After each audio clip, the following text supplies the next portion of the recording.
Hi అండి, నమస్తే. Welcome to my channel. అదే అనుష. ఈరోజు మన రెసిపీ వచ్చేసి చిక్కుడుకాయ కర్రీ అండి. సో వంట రాని వాళ్ళు కూడా ఈజీగా ఈ చిక్కుడుకాయ కర్రీని ఎలా వండుకోవాలో ఈ వీడియోలో అయితే మీకు చాలా క్లియర్గా చూపిస్తాను. కొత్తగా పెళ్ళైన వాళ్ళకి కానీ బ్యాచిలర్స్కి కానీ చాలా ఈజీగా నేర్చుకునే కర్రీ అయితే ఈ కర్రీ అని చెప్పుకోవచ్చు. చిక్కుడుకాయ కర్రీ. నేను ఒక 1/2 kg చిక్కుడుకాయలు అయితే తీసుకున్నాను. వాటిని ముక్కలుగా కట్ చేసుకొని మనకి కావాల్సిన సైజులో కట్ చేసుకోవచ్చు. ముక్కలుగా చేత్తో తుంచుకుంటే ఈయన తీసేస్తే సరిపోతుంది. వాటిని నీట్గా కడిగేసి 3 సార్లు ఒక దాకలోకి తీసుకొని అవి మునగా వాటర్ పోసుకొని వీటితో పాటు ఉప్పును కూడా కలిపి వేసుకోవాలి. వాటర్లోనే ఉప్పును కూడా వేసేసుకుంటే చక్కగా ఉడికిపోతుంది. ఉప్పు అనేది నేనైతే 1.5 టేబుల్ స్పూన్ యాడ్ చేశాను. మీరైతే మీ టేస్ట్కి తగ్గట్టుగా యాడ్ చేసుకోండి.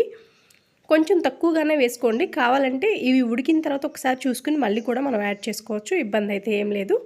చూసారు కదా, ఈ విధంగా ముక్కలు మునగా వాటర్ అయితే వేసుకున్నాను. ఇప్పుడు స్టవ్ ఆన్ చేసి స్టవ్ మీద అయితే పెట్టానండి.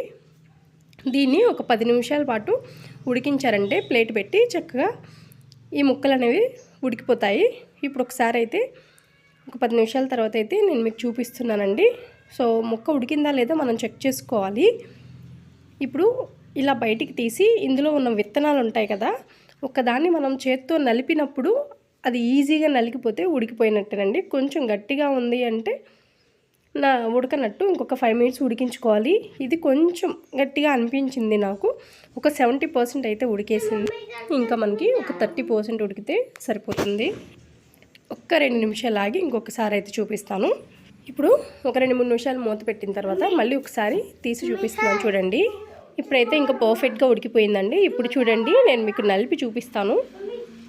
సో చేత్తో అనగానే మనకి ఈ విధంగా నలిగిపోతే మనకి చాలా పర్ఫెక్ట్గా ఉడికినట్టు. కావాలంటే ఒకసారి ఈ స్టేజ్లో మీరు ఉప్పు చెక్ చేసుకోండి. ఎవరికైనా తక్కువ అయితే ఇప్పుడు వేసుకోవచ్చు, ఇబ్బంది ఏమీ లేదు. ఇప్పుడైతే నేను స్టవ్ ఆపేసాను. స్టవ్ ఆపేసి ఇందులో ఉన్న వాటర్ మొత్తం మనం వంపేయాలి. సో చూసారు కదా, ఈ విధంగా వాటర్ అయితే ఉన్నాయి కదా, ఇవి వంపేసి ఒక గిన్నెలోకి అయితే తీసుకుందాము.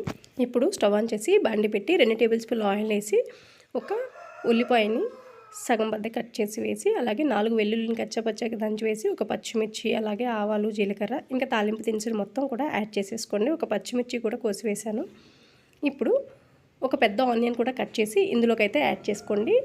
ఆ ఆనియన్ కొంచెం కలర్ చేంజ్ అయిన తర్వాత మనం ముందుగా ఉడికించి పెట్టుకున్నవి ఉన్నాయి కదా, అవి ఇందులోకైతే యాడ్ చేసేసుకోవచ్చు. డైరెక్ట్గా కూడా యాడ్ చేసేసుకోవచ్చు. వాటర్ అన్నీ నీట్గా వంపేస్తే వేరొక గిన్నెలోకి తీసుకోవాల్సిన అవసరం లేదు. మనం దేంట్లో అయితే ఉడకబెట్టామో అదే దాంట్లో ఉంచి ఇందులోకి యాడ్ చేసేసుకోవచ్చు.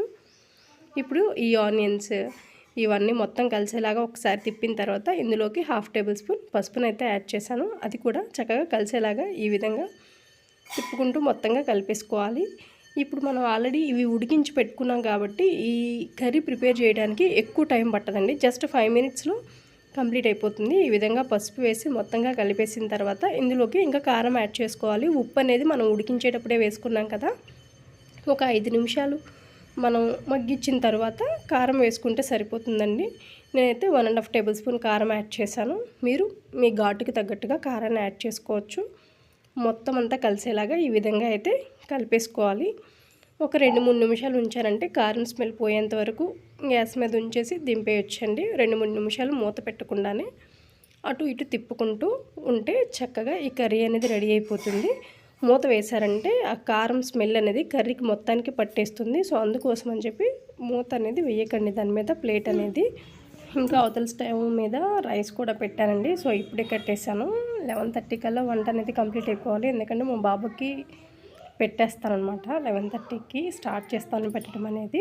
సో ఇప్పుడైతే ఒకసారి ఈ విధంగా కలుపుకోవాలి. అడుగంటకుండా చూసుకుంటే సరిపోతుంది. ఒకసారి మీరు కూడా ఈ విధంగా ట్రై చేయండి. మరి మీరు చిక్కుడుకాయ కర్రీని ఎలా చేస్తారో కూడా నాతో కామెంట్ సెక్షన్లో షేర్ చేయండి.